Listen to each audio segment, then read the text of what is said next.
atau kita sebut dengan single degree of freedom. Ya, ini materi agak lumayan complicated, tapi nggak apa-apa, kita coba aja. Soalnya saya bolos agak banyak di kelas ini. Oke, di sini tujuan dari kita kuliah ini yang pertama kita akan membahas mengenai teori spektrum respon atau respon spektrum, lalu menggambarkan spektra respon dan menentukan kategori seismic design. Namun sebelumnya mungkin barangkali masih ada yang ingat mengenai gerak benda. Ada ingat nggak? Ada berapa jenis gerak benda? Misalkan di sini ada sebuah sumbu. Ini ada sumbu X ya. Ini sumbu Y. Ini sumbu Z contohnya. Nah, berarti di sini yang namanya gerak benda ada yang satu apa? Hanya ada dua ya, gerak benda tuh. Ada yang tahu? Masih ingat nggak di analisa struktur? Analisa struktur sama saya bukan? Apa tuh gerak benda yang pertama? Ada yang namanya, saya panggil Rivaldi. Gerak benda ada berapa, Rivaldi?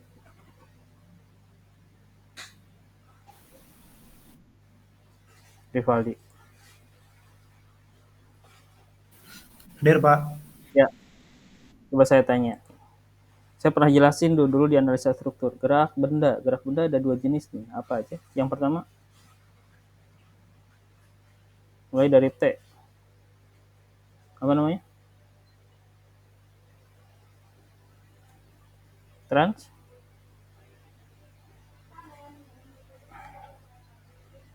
Apa namanya? Ada yang namanya translasi. Kalau yang kedua,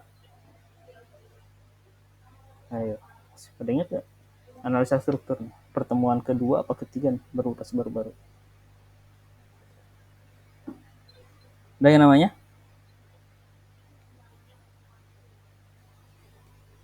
apa? Rivaldi, masih ingat gak? Yogi? Lupa lagi, Pak. Yogi, masih ingat gak? Ini pertemuan kita yang pertama apa kedua nih di analisa struktur? Rotasi, Pak. Rotasi itu ya. Jadi secara umum gerak benda itu ada dua, yaitu translasi dan rotasi. Kalau translasi apa tuh?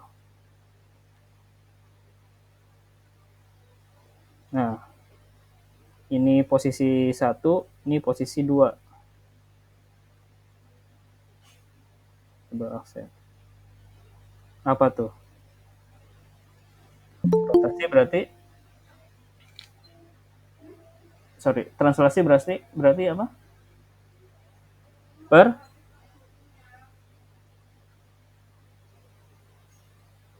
Apa? Pergeseran. Nah, kalau rotasi dia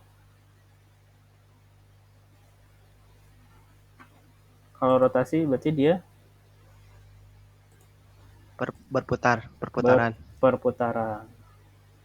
Ntar saya hapus. Ntar saya pakai device-nya masih agak belibet nih. Nah, berarti berputar.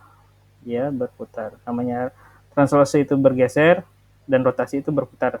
Nah, kalau benda 3 dimensi, maka dia punya. Nah, apabila ada perpindahan arah X, ada perputaran arah X juga. Sama di sini juga Y juga. Ada rotasi juga. Nah, ini ya. Pak, ini analisa struktur mata kuliah yang saya benci, Pak. Kamu ketemu lagi. Ya. Oke, di Bentar ya, saya masih baru nih pakai OneNote. Nah, sama ya di teknik gempa, atau kita sebut dengan, kalau nama aslinya dulu bukan teknik gempa ya, tapi namanya dinamika struktur. Nah, di sini kita sudah kenal bahwa pergerakan benda itu ada 3 ya, ada 2, ada rotasi, ada translasi. Nah, lalu arah mana dia bergerak? Nah, berarti jumlah arahnya kita sebut dengan namanya degree of freedom. Oke, degree of freedom. Degree of freedom. Oke. Jadi kalau benda 3 dimensi, kalau sumbunya 3 dimensi, nah maka dia degree of freedom-nya ada 3, gitu ya. Degree of freedom X, Y, dan Z. Nah, namun untuk menyederhanakan asumsi, pada dinamika struktur ini atau teknik gempa, degree of freedom kita sederhanakan menjadi 1, yaitu atau kita sebut dengan yang namanya single degree of freedom, atau disingkat dengan SDOF. Ya, ini adalah single degree of freedom. Nah, kenapa harus 1, Pak? Enggak 2 aja, kenapa enggak 3 aja? Ya, karena kalau kita multi degree of freedom, membuat perhitungan kita menjadi sangat rumit. Oke, nah di sini kita contoh ada sebuah portal. Nah, sederhanakan dulu. Yang dimaksud single degree of freedom itu apa? Nah, misalkan ini ada sebuah tandon air, ini tiangnya, lalu di atasnya ada sebuah tandon air. Nah, ini ada tanahnya. Nah, yang dimaksud single degree of freedom adalah ketika kan di sini ada M ya, massa. Nah, ketika si tandon air ini terkena gaya, entah itu angin, entah itu gempa, entah itu apa, maka dia hanya bisa bergerak ke arah kiri dan kanan. Ya. Nah, ini kita sebut dengan single degree of freedom. Nah, di sini misalkan ini adalah A, ini adalah B. A-nya dia statis karena merupakan tumpuan, tapi si B ini dia akan mengalami deformasi atau mengalami translasi, pergeseran. Dia bergerak ke kiri dan ke kanan. Pergerakan ini diakibatkan oleh gaya luar. Bisa itu gempa, bisa itu angin, bisa itu dia ketabrak pesawat, ya bisa juga. Ya. Nah, sama halnya dengan ini ya, kita lihat di sini ada sebuah portal. Di sini ada tumpuannya ada 3. Nah, tapi di sini tumpuan yang tengah, misalkan di sini A, di sini B, di sini C, tapi tumpuan yang tengah dia terputus. Oke, dan C. Nah, tumpuan A ini, tumpuan apa namanya? Saya tanya, siapa ya? Saya tanya Rifki. Tumpuan apa nih yang terjadi di sini di ABC ini? Namanya tumpuan apa coba?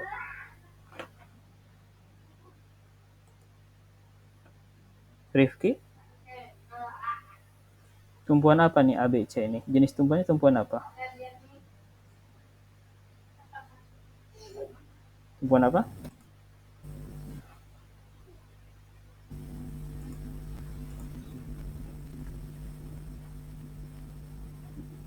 Tumpuan apa?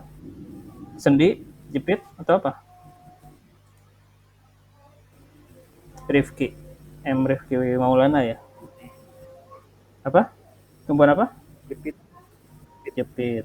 Nah, karena titik A ini tumpuan, ya, dia bisa di off kan si ini. Oke. karena si A ini adalah tumpuan, nah si A ini tumpuan, maka dia tidak boleh mengalami translasi. Sama B juga dan C juga. Nah, yang boleh mengalami translasi atau deformasi adalah titik yang misalkan ini A, B, C. Kalau misalkan ini D, di sini E. Nah, yang boleh mengalami translasi adalah titik D. Ya, kenapa terjadi translasi? Ya tadi diakibatkan oleh beban yang beban dengan gaya horizontal. Ya. Nah, di sini juga pergerakan yang terjadi hanya berupa translasi. Sebetulnya ada gerakan rotasi di sini. Misalkan terjadi beban, bisa juga terjadi gerakan rotasi, tapi bergeraknya relatif kecil. Ya, relatif kecil pergerakannya. Nah, yang kita perhitungkan di sini adalah translasi yang terjadi. Nah, kalau kita simbolkan, ya bentukannya seperti yang kita lihat di pinggirnya. Ya, jadi seolah-olah K ini adalah pegas. Seolah-olah K ini pegas. Lalu terjadi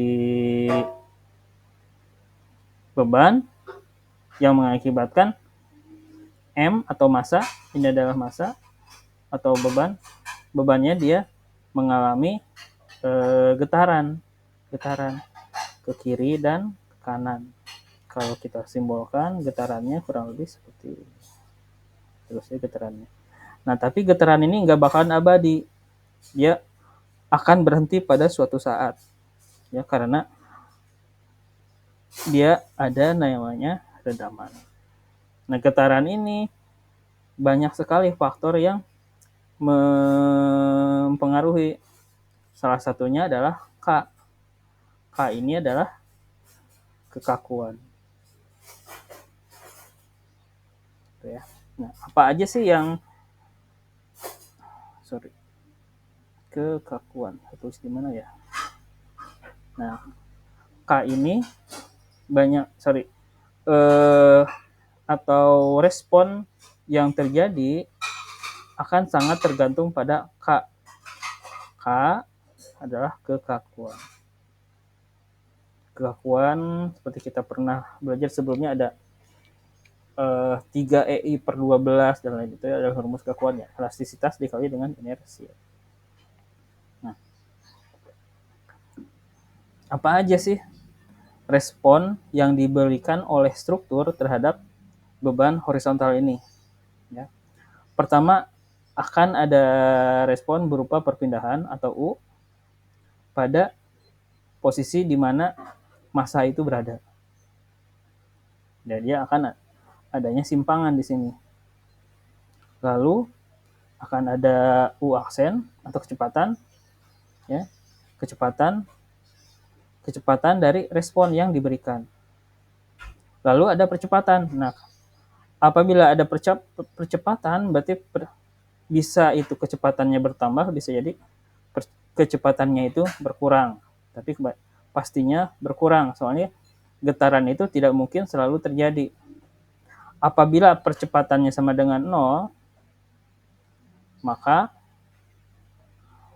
U aksen menjadi abadi atau tak terhingga. Ya terus saja bergerak. Gitu. Nah, ini adalah respon yang diberikan oleh struktur akibat gaya yang bekerja secara horizontal.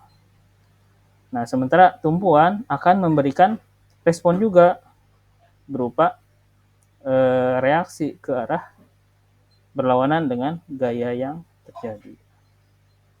Ya. Nah, di sini bisa kita rumuskan bahwa periode atau lamanya terjadi getaran adalah 2 dikalikan dengan V akar M per K. Ya. Jadi si periode getaran itu akan berbanding lurus dengan massa. Semakin besar massanya, berarti makin besar massa, makin besar T. Ya. Atau periode getaran. Tetapi dia si T ini berbanding terbalik dengan yang namanya K. Jadi semakin kaku itu bangunan, maka periode gempanya dia semakin periode getaran yang terjadi dia akan semakin rendah. Ya, memang fisika sekali, tapi saya nggak ada cara yang mudah buat menjelaskan hal ini ya. Oke, lalu next, respon spektrum. Ya, respon spektrum adalah plot periode getar dan nilai maksimum respon.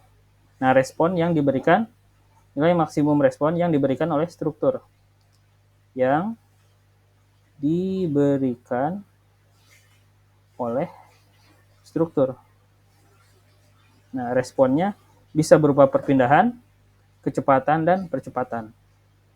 Oke. Dari sistem degree of freedom atau sistem derajat kebebasan tunggal untuk rasio redaman dan beban gempa tertentu. Jadi tergantung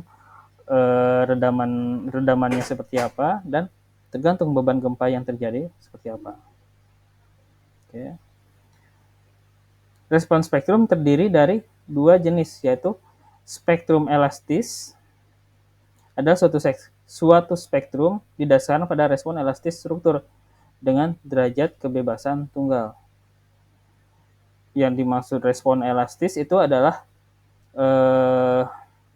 dia ketika struktur mengalami perubahan bentuk, tapi dia kembali lagi ke kondisi awal. Ya, itu kita sebut dengan respon spektrum elastis. Dia mengalami deformasi,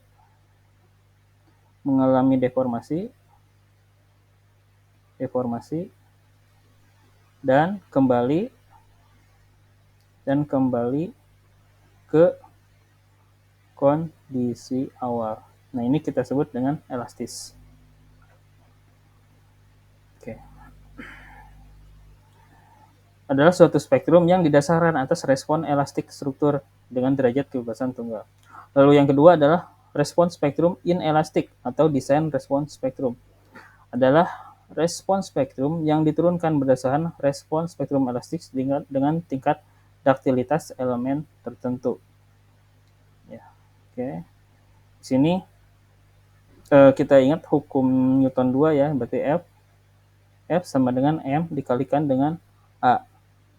Ya, di mana M sama dengan massa dan A adalah percepatan. Ya, jadi semakin besar massa, maka beban gaya yang terjadi akan semakin besar juga. Oke. Next, sekarang kita ini terlalu teoritis. Sekarang kita coba membuat simulasi tentang getaran mensimulasikan sebuah respon spektrum ya. Jadi contoh di sini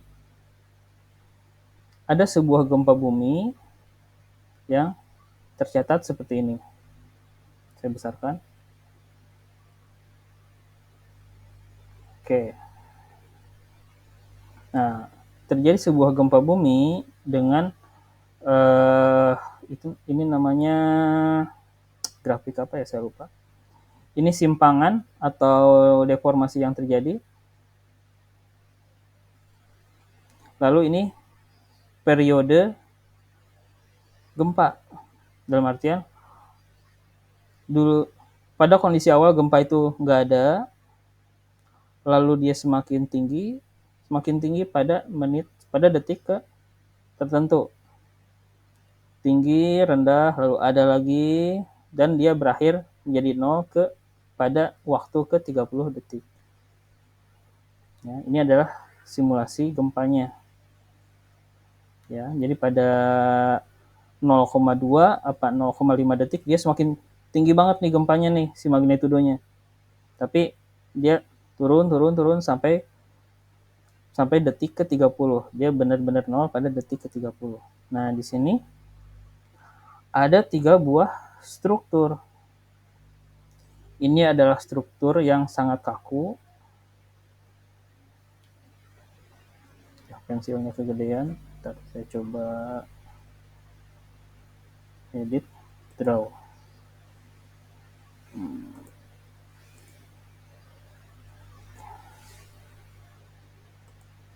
Oke, coba. Ini sangat kaku,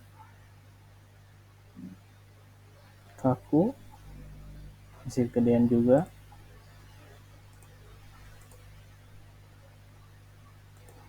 Oke, ini sedang,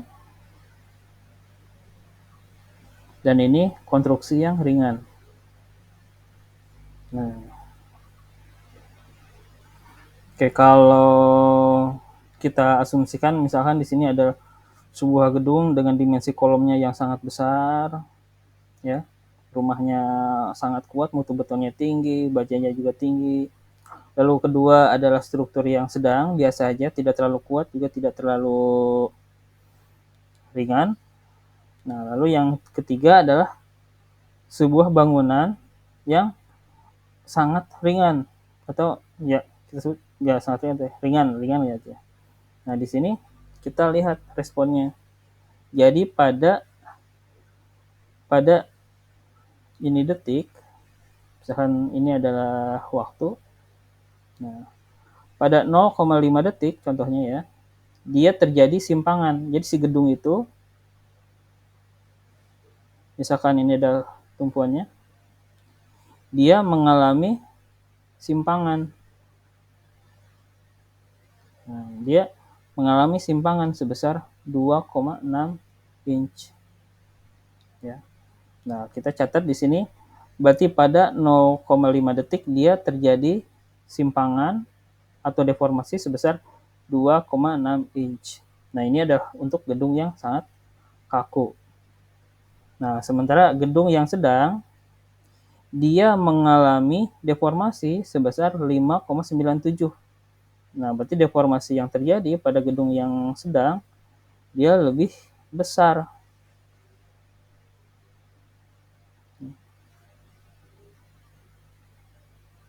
Dia lebih besar nih. Misalkan dia deformasinya sebesar 5,97. Nah, tetapi pada waktunya berbeda. Dia terjadi pada detik ke 1. Nah, ini adalah konstruksi yang sedang. Tapi lain halnya dengan konstruksi yang ringan. Dia mengalami deformasi yang sangat besar.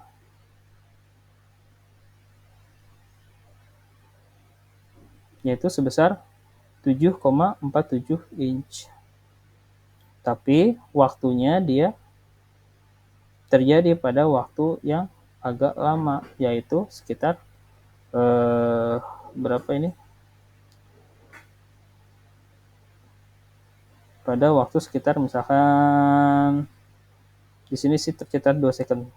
Kan di sini sekitar 12 second. Nah, berarti di sini T-nya 12 ya, bukan 2 detik. Nah, di sini kita catat berapa sih simpangan yang terjadi untuk yang gedung yang kaku, sedang, dan ringan. Nah, kita buat grafiknya seperti ini. Ya. Ini pada yang gedung yang kaku, dia ada terjadi simpangan maksimal sebesar 2,67 pada 0,5 detik. Ya. Nah, tapi pada gedung yang sedang, dia terjadi simpangan 5,97 dengan waktu yang berbeda, yaitu pada periode 1 detik. Nah, lain halnya dengan bangunan yang ringan. Dia terjadi simpangan maksimal sebesar 7,47, yaitu ini, tapi pada periode waktu 12 detik. Nah, di sini kita buat ketiga gedung ini, kita buat ke dalam sebuah grafik. Nah, ini yang kita sebut dengan respon spektrum gempa. Tuh. Oke, ada pertanyaan?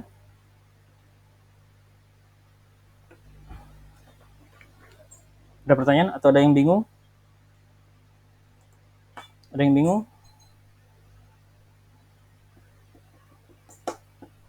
Ya, nah ini adalah respon spektrum yang dihasilkan oleh ketiga jenis bangunan pada satu gempa, ya, pada satu gempa. Nah, lalu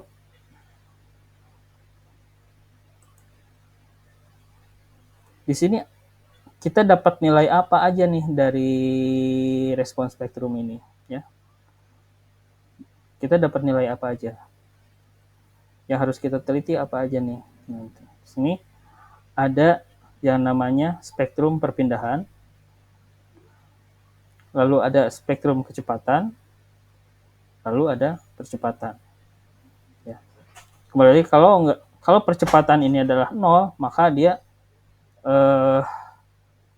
getarannya dia nggak akan berhenti-berhenti apabila percepatannya sebenarnya 0. Nah, tapi percepatan 0 itu nggak akan terjadi pada semua jenis elemen, gitu ya. Ini hanya secara matematis ada, tapi secara nyata, secara aplikasi ini tidak akan terjadi. Oke, next. Nah, gimana sih cara membuat respon spektrum? Jadi agak-agak rumit juga sebetulnya. Nah, di sini tadi sudah kita buat, ya. Nah, ini adalah respon spektrum perpindahan, ya. Respon spektrum perpindahan. Yang ini ya, respon spektrum perpindahan.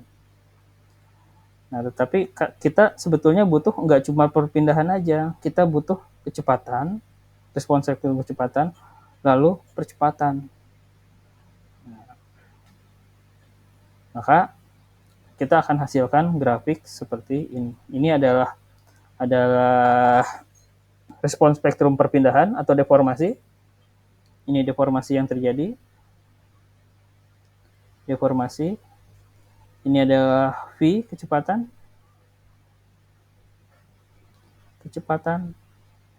Lalu yang terakhir adalah A, ya. Ini adalah percepatan. Kecepatan. Nah, sebetulnya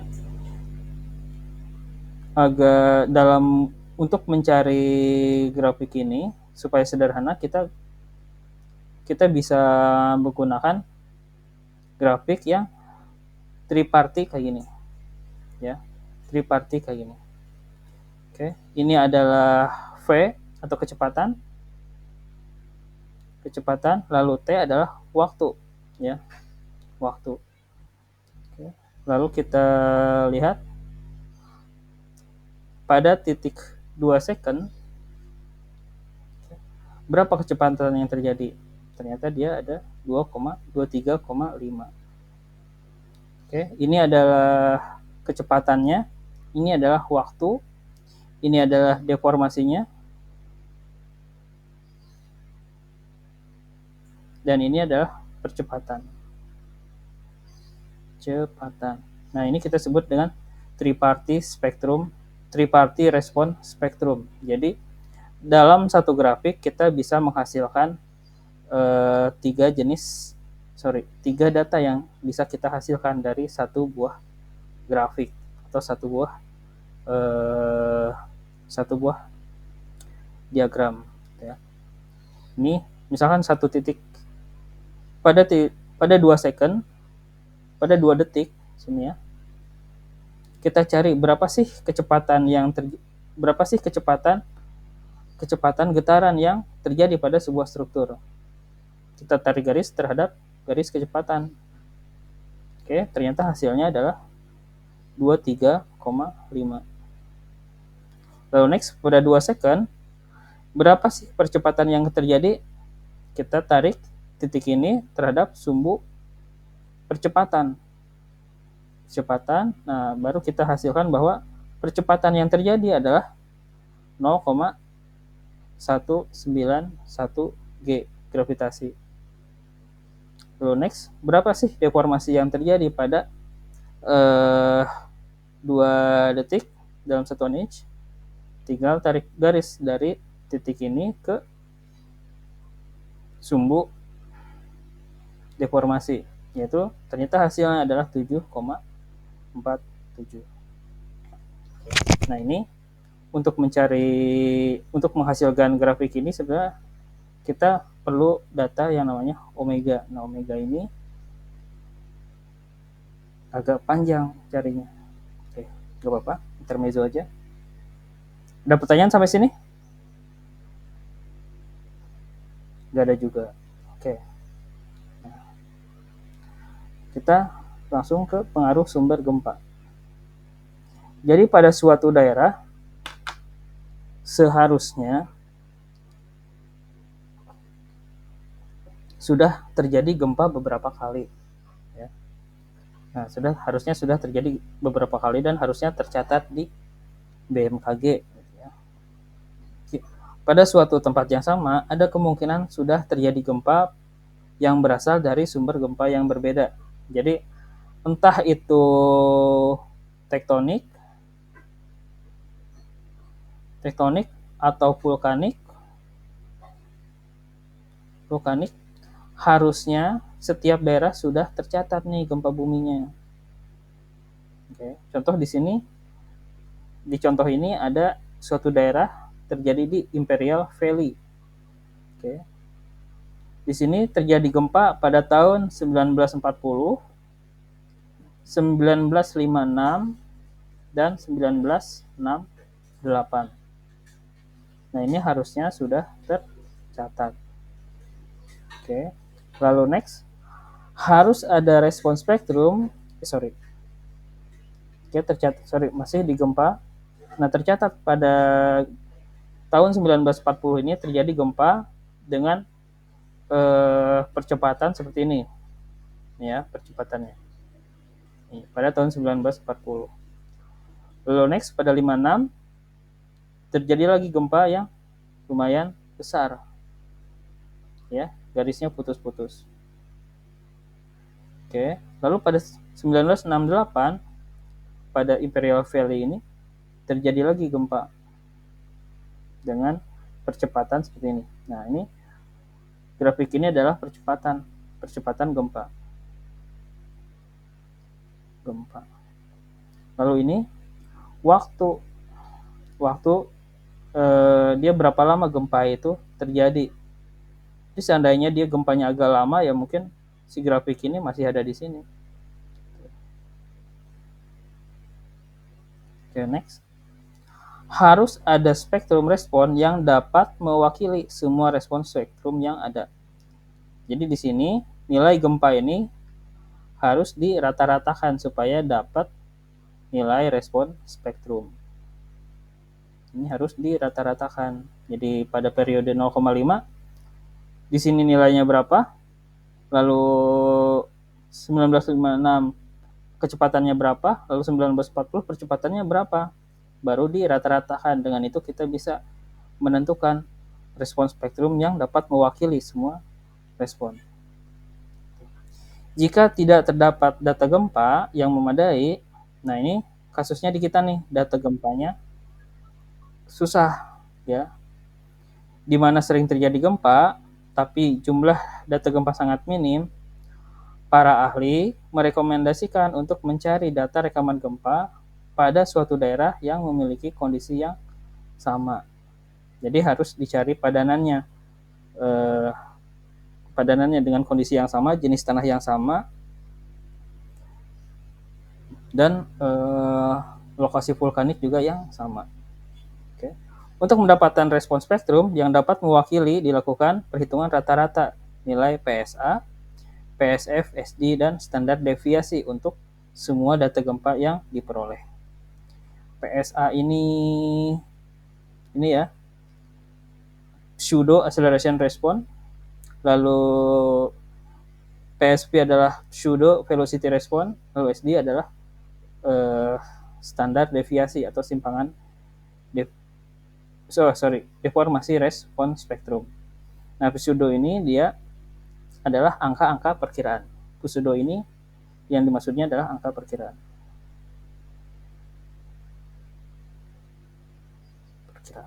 Nah, pseudo sama dengan angka perkiraan. angka perkiraan. Tapi nggak boleh perkiraan juga, karena data ini bukan data real. Kita hanya menggunakan pendekatan dari omega ini nih. Dari omega, maka kita dapat nilai PSA dan PSV. Oke, next. Nah, di sini lalu ada yang namanya, sini adalah pengaruh sumber gempa. Ini suatu daerah di Imperial Valley. Oke, lalu setelah itu kita buat rata-rata respon spektrumnya. Ya, sini rata-rata spektrumnya. Jadi ini misalkan ada periode gempa yang tinggi, ini periode gempa yang ini nilai rata-ratanya contohnya, minnya. Tapi kan nggak smooth ya. Maka kita harus tarik garis trend line, atau si kurva ini kita sederhanakan. Sini ada nilai D, deformasi atau simpangan. Sama ya, untuk mencari nilainya kita misalkan berapa simpangan yang terjadi pada periode 1 detik. Jadi di sini tarik garis lurus 1 detik. Lalu kecepatan, ini V, lalu ada A, ini A, dan yang terakhir deformasi yang terjadi, ya, tegak lurus dengan sumbu, ini nilai D. Gitu. Oke. Nah, di sini kita kenal yang namanya background analysis. Jadi background analysis adalah ini tempat kita berdiri nih. Nah, background analysis adalah percepatan gempa yang terjadi pada jarak 30 meter dari 30 meter di bawah kita berdiri nih. Ini sebut dengan background analysis. Nah, makanya kalau kita buka RSA kita akan menemukan nilai PGA pada periode 0,2 detik dan 1 detik. Nah, ini nilai PGA. Nanti akan Anda dapatkan di webnya RSA Cipta Karya. Nah, ini background analysis. Jadi misalkan gempa terjadi nih pada area ini. Nah, gempa misalkan di sini ada 5M. Nah, belum tentu di atasnya 5M juga. Tergantung jenis tanah, bisa jadi di sini tuh lebih besar, bisa jadi lebih kecil. Nah, ini perbedaan antara magnitudo di area peak ground sama di area ground. Nah, itu kita sebut dengan namanya implikasi. Oke. Nah, oke. Next. Nah, dalam mendesain bangunan, ya.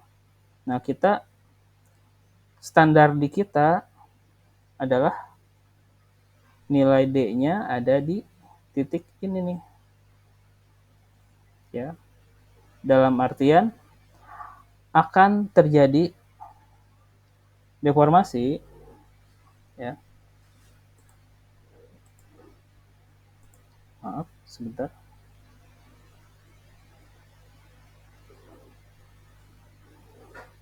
Oke. Nah, berdasarkan standar yang kita anut dari SNI. Nah, standar gempa kita ada di titik B. Dalam artian di sini pada titik B ini akan terjadi deformasi nih. Jadi misalkan bangunan kita seperti ini. Nah, dengan standar gempa yang kita keluarkan oleh SNI akan terjadi simpangan, akan terjadi deformasi. Nah, deformasi. Nah, ini sebetulnya sesuai dengan ada kaitannya dengan requirement project. Apabila dia menginginkan kaku, benar-benar kaku tanpa simpangan,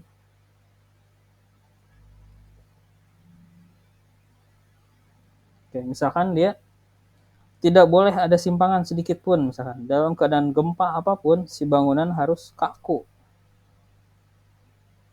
Nah, maka kita harus mendesain beban jembatan pada titik A.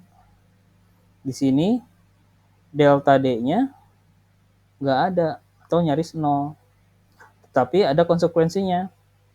Konsekuensinya bangunan kita akan menjadi mahal. Menjadi mahal dan sangat kaku atau rigid. Nah, berdasarkan SNI, jadi di Indonesia ini standar yang kita gunakan bukan pada titik A ini, tapi di titik B, di mana terdapat simpangan atau titik ada terdapat deformasi, tetapi masih diizinkan. Ya. Nah, di sini akan terjadi bangunan yang elastis, tapi tidak sampai runtuh, tidak runtuh. Nah, makanya kalau bangunan yang berdiri setelah 2018 kalau nggak salah, kalau mengikuti respon spektrum ini sebetulnya sudah boros ya. Nah, tetapi ketika terjadi gempa, dia ada kesempatan bangunan untuk bekerja secara elastis. Jadi masih ada getarannya sama sekali. Enggak nol banget. Kalau nol banget, kita bakalan mendesain sebuah bangunan yang kolomnya sangat besar dan sangat kaku, juga sangat mahal. Strukturnya pasti sangat sangat kokoh gitu ya. Tapi konsekuensinya dia sangat mahal. Nah, standar yang kita anut di SNI adalah standar daerah B ini.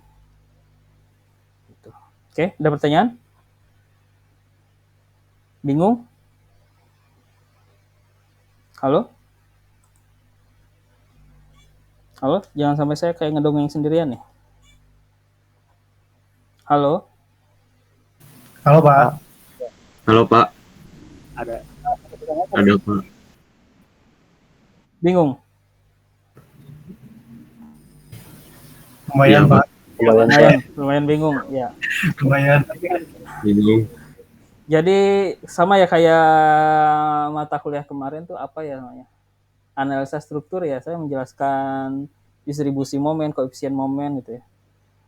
Ya mau gimana? Saya nggak ada cara yang lebih sederhana untuk menjelaskan hal ini. Kayak gitu. Tapi kalau melenceng juga nggak tersampaikan ya Anda nggak dapat hak Anda kayak gitu ya. Agak simalakama juga sebetulnya. Oke, next. Nah ini ya. Nah respon spektrum itu kalau kita buka webnya RSA kurang lebih bentukannya seperti ini. Jadi yang kalau tadi ya area A ini berarti kita ada di sini nih.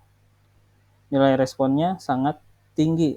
Berarti dia tidak mengizinkan deformasi sedikit pun. Nah, ini digunakan untuk bangunan-bangunan yang sangat safety. Ya, contohnya kedutaan Amerika, dia sangat paranoid terhadap teroris dan lain-lain. Lalu ada pembangkit listrik tenaga nuklir, dia mengantisipasi adanya ledakan atau apapun gitu ya. Terus rumah sakit gitu ya. Nah ini kita desain dengan respon spektrum yang paling tinggi gitu ya. Tapi kalau bangunan gedung, sekolah, perkantoran dan lain-lain ya normalnya sih kita ada di sini nih 1,5 sampai 2. Kayak respon spektrum secara detail nanti kita simulasikan. Nah, ini adalah tahapan untuk merencanakan gedung menggunakan respon spektrum. Di sini ada beberapa parameter, yaitu parameter respon spektra percepatan periode pendek 0,2 detik, lalu 1 detik, lalu ada kelas lokasi, kondisi tanah, dan lain-lain ya, banyak sekali. Nah, ini adalah grafik dari beberapa tanah ya. Kita bisa lihat di sini. Nih, di sini ya, sederhana. Di sini yang semakin merah dia semakin rawan terhadap gempa nih. Nih ya. Nah, jadi kita nggak ada tempat lain nih buat sembunyi dari gempa bumi. Kenapa si Jakarta pindah ke Kalimantan? Karena Kalimantan dia ada di sini nih. Dia warnanya agak krem. Dalam artian dia resiko terhadap gempanya sangat rendah. Padahal Kalimantan nggak di tengah juga, tapi dia masih kategori biru. IKN kurang lebih ada di sini posisinya. Ya, nah makanya di Indonesia ini kita sebut dengan Ring of Fire karena hampir keseluruhan tanah kita itu rawan gempa. Ya, ini kita sebut dengan parameter gerak tanah gempa maksimum. Nanti saya jelaskan di kesempatan yang lain ya. Nah, ini banyak. Nanti kita simulasikan setelah UTS, kita simulasikan bagaimana cara mendesain sebuah struktur berdasarkan standar gempa. Oke, nggak ada pertanyaan?